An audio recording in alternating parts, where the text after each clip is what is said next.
Whatever we once were, we are no longer a Christian nation.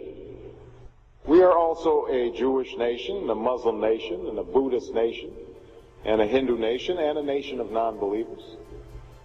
And even if we did have only Christians in our midst, if we expelled every non-Christian from the United States of America, whose Christianity would we teach in the schools? Would it be James Dobson's or Al Sharpton's? Which passages of Scripture should guide our public policy? Should we go with Leviticus, which suggests slavery is okay, and that eating shellfish is an abomination? Or we could go with Deuteronomy, which suggests stoning your child if he strays from the faith? Or should we just stick to the Sermon on the Mount, a passage that is so radical that it's doubtful that our own Defense Department would survive its application?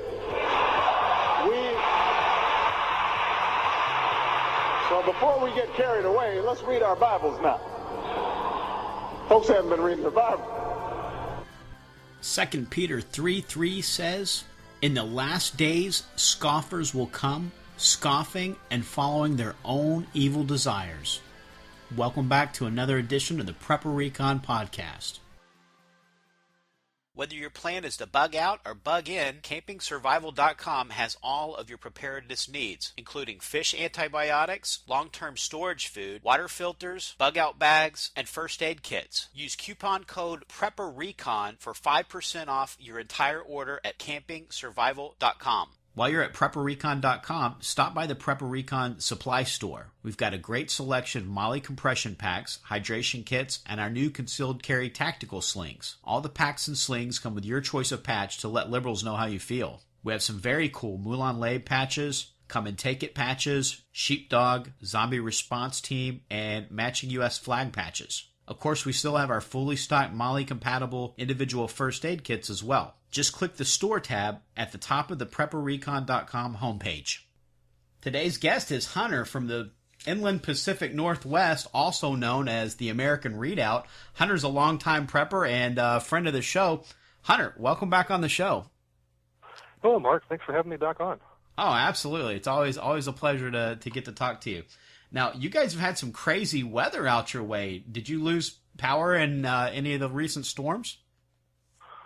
Well, we did relatively fortunate here. We just lost power in about 15 trees on the property here for a short time. One came across the driveway that was easy to take care of with the chainsaw. But other folks around us have lost a lot more, and one area over there in eastern Washington, just north of Spokane, they lost power for just about a week and were getting their power back on when the next storm came through and knocked everything out again. So I've just been really blessed here and trying to help out people as I can with the preps that I can spare. Good. It's a great reminder of why we have to always be prepared, because those types of storms, you don't really get a warning for them. They just kind of roll in and start taking stuff out, and there's not really any warning. And it's the same thing. I mean, I guess Ohio, and they're the ones that are having to scramble to try to find water right now, and everybody's going to the store and cleaning out the shelves of bottled water because their water table is contaminated. And it was just last winter that West Virginia had that same type of thing, and people were actually fighting over bottled water. So I mean, there's always stuff happening, and it's being a prepper is just it's just common sense, and it's not, it doesn't take economic collapse or Teotihuacan type scenario. Although we do seem to keep getting more and more black swans sort of circling overhead and things that it seems like there's certainly an uptick in sort of the sword, famine, and plague news cycle. There's no shortage of any of that stuff. We've got war, we've got the Ebola outbreak, we've got all of the bad weather and things going on. Now, you guys are also having some fires out your way. Is that any of that stuff near you? We've had a couple of smaller ones close to Spokane, and then south in Idaho, but nothing here in the Panhandle yet. And just to kind of touch on what you were saying a second ago about the bottled water and the shortages, I was out working this past week, and the storm this past weekend knocked out the water system for about 400 families in a valley east of Sandpoint. And I came up on this guy's place to do my inspection, and he was, all irritated and angry, and I said, what's wrong? And he says, well, I don't have any power, I don't have any water, and I said, well, didn't you have anything put away? And he says, well, no, they didn't give us any warning. Well, that's why we put things away, isn't it? Because they don't give us much warning. So I told him I had like 4 gallons of ice water with me. I said, do you want it? He's like totally stunned. He says, no, I can't take that. And I said, here, I can go back to town and get more water. Here, take this now. And he was just like, his attitude totally changed when somebody was able to help him like that. But to get back to what you were saying about the fire, over in western Washington, they've had a biggest one in the state's history, the Carlton Complex fire, which they've been saying it's like over 250,000 acres, and the governor just requested federal aid the last day or two because of all the devastation over there, what's happened to people. And they're calling for at least $35 million in federal help just to deal with the roads and bridges and stuff like that that's been affected by these fires. And that doesn't include the humanitarian assistance.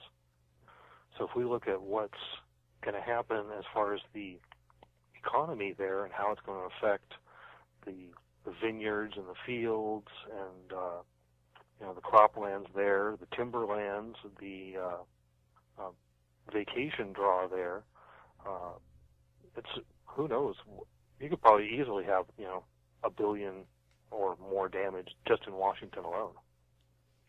And before you moved to the Redoubt, you lived in California. What's going on with the drought there? Well, I think, number one, that this might be a godly warning to us about what we're doing in our country. We continue to turn our faces away from God, and he warns us back in Second Chronicles. He says, if I shut up the heavens so that there be no rain, or if I command the locusts to devour the land, or if I send pestilence among us, and he's warning us, he has the power to do that stuff to us. And there's another thing in Jeremiah where he talks about, we have turned our faces from us and risen his anger from us by different idols and not following his ways. So, California is kind of the typical thing that a lot of, preppers and conservatives and religious people would say that, well, that's, they're getting their just desserts. But I've got a friend down there who works with one of the water districts in there, and she just sent me a copy of a report that was released the 1st of August from the University of California, Davis, and they talk about the different aspects of how California is being affected down there. With just yesterday, the Klamath River Basin shut off water to 50,000 acres of farmland up there. And those farmers that are mainly growing corn and hay and stuff are going to lose half their crop this year. There's also, estimates that $2.2 billion in losses could happen just this year alone based on this study in increased costs for getting the water out of the ground because they're having to do more and more groundwater pumping. They're losing all their surface water. And there's pictures all over the web of these reservoirs where, people used to go boating and fishing and stuff like that, and all you see is bare, lake bed. It's really amazing. It's time for a quick break, and we'll be right back. The dollar's lost over 90% of its purchasing power since 1971. Silver, on the other hand, has proved to be a very stable form of wealth preservation over the years. And where do you buy silver? Silver.com, of course. Silver.com offers fantastic prices on silver and gold. Check out Silver.com today. Getting back to the Bible, after 9/11, we had a huge uptick in people going to church, but that petered out pretty quick. And what you were saying about biblical references to drought, Deuteronomy 28 specifically says, for a nation that turns their back on God. It was talking about Israel, but I think that you could probably apply those same principles to any nation that God's established, which, we used to consider America as being a nation that was established by God. And it says, the Lord will plague you with disease until he has destroyed you from the land you are entering to possess. It says, the sky over your head will be bronze, the ground beneath you iron. The Lord will turn the rain of your country into dust and powder. It will come down from the skies until you're destroyed. And, that's basically sounds like a drought right there to me. And there's certainly, a lot of things that you can see in California where they've perhaps even turned their back on God even further than the rest of the country. But I think the country in general, with the leaders that we've elected and a lot of the policies that we're taking on, a lot of things that we're doing are really, really shaking our fist at God. And so, if the Bible's true, and which I think it is, we'll probably have to expect a lot more of this type of warnings until he just gets fed up and completely brings the whole thing down. Well, right after Barack Obama got inaugurated, he took a trip overseas, and while he was in Turkey, in the Middle East, he gave that famous speech where he said, one of the great strengths of the United States is that we do not consider ourselves a Christian nation or a Jewish nation or a Muslim nation. We consider ourselves a nation of citizens who are bound by ideals and a set of values. Well, that's, basically given, the big middle finger to the Lord. And our founding fathers, they came out and said right straight out that we were, designed as a country with our Constitution based solely for a moral and religious people. It's wholly inadequate for the government of any other. That was from John Adams. He also said that the moment the idea is admitted into the society that property is not as sacred as the laws of God, and that there is not the force of law and public justice there to protect it, anarchy and tyranny will commence. Thou shalt not covet, and thou shalt not steal, were not commandments of heaven, that if they were not, they must be made inviolable precepts in every society before it can be civilized or made free. So, we've got, the president saying he's going to take from, the rich and redistribute it, and he's going to multiply wealth by dividing it, which goes against laws of economics. But, we've got everything, set in a row, basically, in my opinion, to get knocked over as dominoes as soon as the Lord just flicks his finger and says, okay, I've given you all these warnings. I've told you. So, the more we turn away from his precepts, I think the more his wrath is going to be, shown to us. And the folks up in the inland Pacific Northwest have a annual sort of a fire drill, if you will, called the Teotihuacan Readiness exercise. Are you going to be participating in that? Yeah. I think we're going to be doing it mainly with our family, where just my daughters and their husbands make it out here, and then we try to do it in a small scale here. But there's some folks that are going to be doing it like where they got caught out in the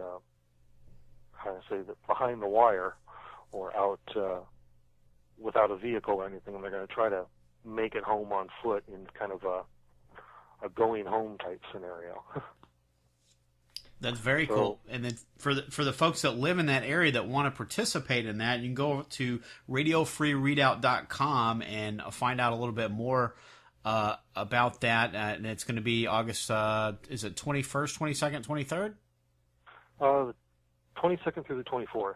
22nd to the 24th.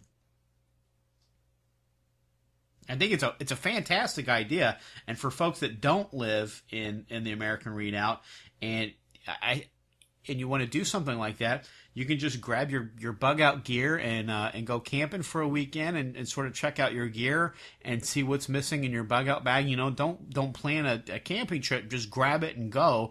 And see how well you fare with just what you've got in that bag for 2 days, and that'll give you an idea.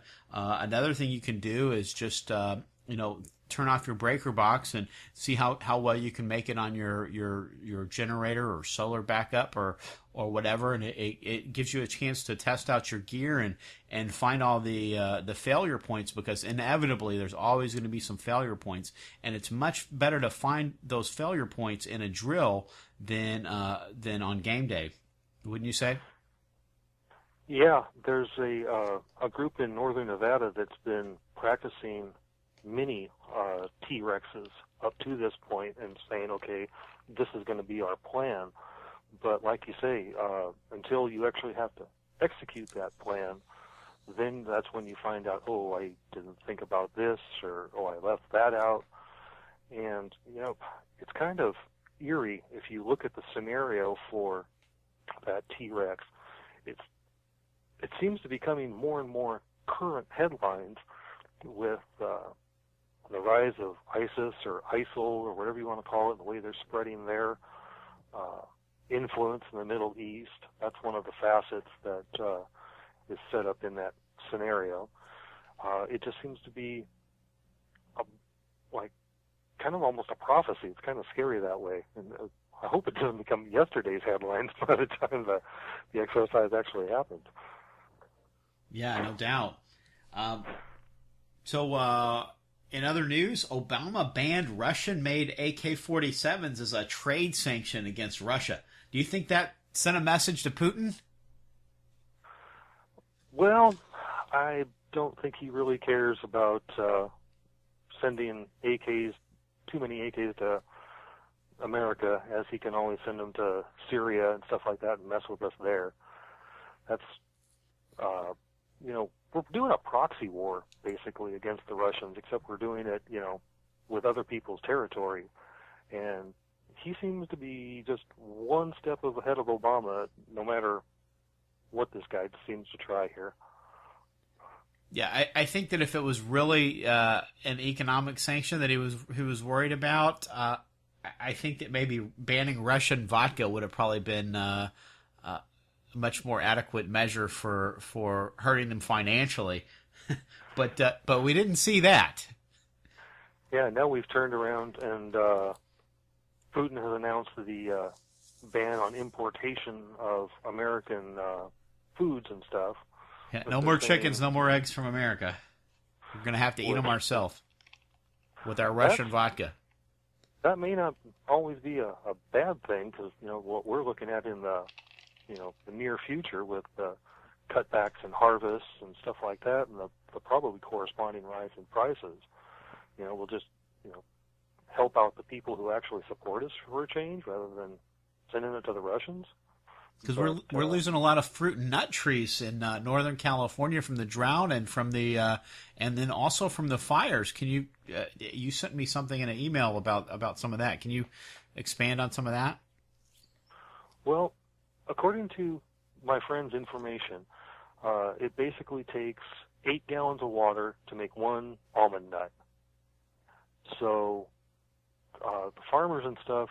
There was a story in USA Today that a guy has put $800,000 into approximately 500 trees to keep them alive for the rest of the year. Now, unless he's got resources, just beyond compare, that's not sustainable. And these trees, when they get to replant, when they have the water available again, it's going to take between 5 to 7 years for them to get back to any kind of normal production. So, with the El Nino that NOAA is predicting, they say it's about an 80% chance of one this winter, which the normal effects on El Ninos are not good for California overall, but we could see quite significant cutbacks in availability and price increases. With almonds could be proportionally as expensive as gold or a similar precious metal in the near future. That it's kind of scary. The El Ninos, they say they bring cooler and wetter weather to the southern United States, which could result in problems there. Warmer weather to western Canada and southern Alaska. Drier weather in the Pacific Northwest, which won't help us any with fires next year. And then wetter weather in southern California. And this is from NOAA's own site. The results could be more crop damage in California. The northern U.S. ski industry suffers from lack of snow. Heavy precipitation causes flooding and damage in the Gulf states. And reduction in crops such as corn, soybeans, sorghum. And Pacific Northwest experiences a decrease in the size and availability of salmon. So we're looking at a long-term picture here that is kind of bleak in my opinion. Back to the topic of Russia, Snowden finally got his Russian citizenship. Did you ever think you'd see the day when Americans would flee to Russia to escape a totalitarian regime that silences its dissenters? That's one of the things that we always thought that, we've got the best country in the world, and I think we've still got one of the better ones. But more and more, we're coming to a conjoining, I think, where back in the 90s, the tinfoil hat conspiracy theory people said we're going to move closer and closer to the Soviet Union, and pretty soon it's not going to be any difference between them. There's still some significant changes, but we've been contracting on freedom for a long time, and the wealthy are moving their holdings offshore and stuff because of what we're doing. The Warren Buffetts and the Bill Rogers, I think it is, Jim Rogers, that's it. Taking their stuff to Singapore, and more people are renouncing their citizenship than at any other time in our country. So that should give us a sign that we're not going in the right direction. Yeah, it's kind of bleak. Well, Hunter, it's really, really been a pleasure having you back on the show. Anything else big on your radar right now that's concerning you think the folks need to know about? Well, I think with the things that are going on right now, that we need to watch what's going with the money and the costs, because there's going to be more unrest, and there's probably going to be more assertions of UN control over parts of our society, like back in Detroit, where they're having a water crisis there and people can't afford to pay for their water. But the UN stepped in and said that, you can't cut these people off of their water because it's a human right. So if water is a human right, what about food? If we start having, say, harvests cut in half, prices are going to rise, availability is going to drop, and people with EBT cards, they're not going to buy as much. When the EBT cards, aren't filling their stomachs, they're going to start yelling, just like they did in Detroit, and say, you got to give us food, And the UN's going to say, well, food's a human right too, and we're going to step in. So, if people aren't prepping yet, you need to be. You're way behind the 8 ball. So get off the fence and get to work. For these new people who maybe just be listening to your show, if you're not gardening yet, start one for next year. By prepping and the ground and putting maybe some winter cover crops in. I think if you are prepping, then you probably need to diversify where you hold your preps. Don't have all your eggs in one basket. Maybe consider, an off-site storage space or some other kind of cache or pre-positioning somewhere that if something happens to your stuff, you've got more off-site. And then lastly, I think we need to consider the last part of 2nd Chronicles that I referred to earlier, verse 14. But if my people who are called by my name will humble themselves and pray and seek my face and turn from their wicked ways, then I will hear from them from heaven, and I will forgive their sin and heal their land. And I think that's the most important thing that we can do right now is ask for God to, keep his promise to us, which he did in his Son, but we have to do our side of the bargain too. Absolutely. That's all great advice. Hunter, thanks again for coming on the show. It was great talking with you, Mark, and you take care back there, and good luck with your move. Thanks very much. Today's Prepper Recon Top 10 list is Top 10 Ways to Tick Off the Government. Number 10, vote for a third-party candidate. Number 9, store more than 3 days' worth of food. Number 8, buy a gun. Number 7, memorize the Constitution and Bill of Rights. Number 6, pay for stuff with cash. Number 5, pay for stuff with silver. Number 4, barter. Number 3, turn off your cable. Number 2, homeschool your kids. And the number 1 way to tick off the government is to buy the new book by David Kobler and Mark Goodwin, Retreat Security and Small Unit Tactics.